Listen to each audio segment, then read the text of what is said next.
Salut, dans cette vidéo, je vais te montrer comment contacter Wise. Alors, cette procédure est relativement simple. La première chose que tu vas faire, c'est te connecter à ton compte Wise. Ensuite, ici, tu vas cliquer sur ton icône de profil tout en haut à gauche. Ensuite, ici, tu pourras voir votre compte et tu vas cliquer sur Aide. Voilà, la première chose que tu pourras trouver ici, c'est de consulter les FAQ. Voilà. Et généralement, tu pourras trouver la solution à ton problème directement dans ce FAQ-là.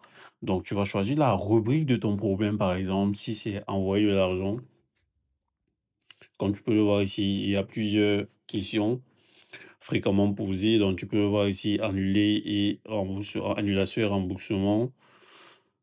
Nous prenons en charge ces pays et devises, moyens de paiement. Donc, il y a différentes questions ici que tu pourrais explorer. Voilà.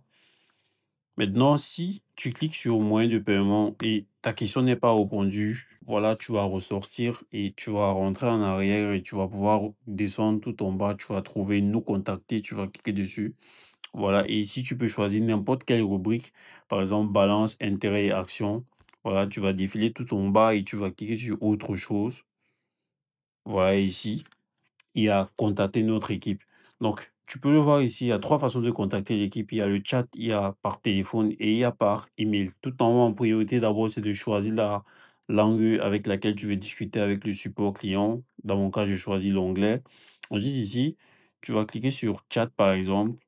Le chat, ça sera pour démarrer un chat avec un système automatisé. Bien sûr, si le système automatisé n'arrive pas à résoudre ton problème, tu seras directement redirectionné sur une conversation avec un opérateur.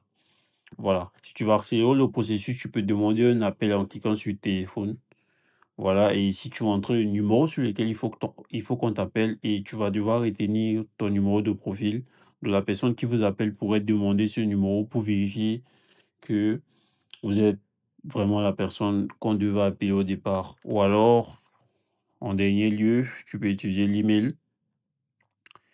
Et comme tu peux le voir ici, ça a retenu la rubrique de ta demande et tu pourras faire ta demande ici. Si tu veux changer de rubrique, tu peux rentrer en arrière, changer de rubrique. C'est aussi simple que ça.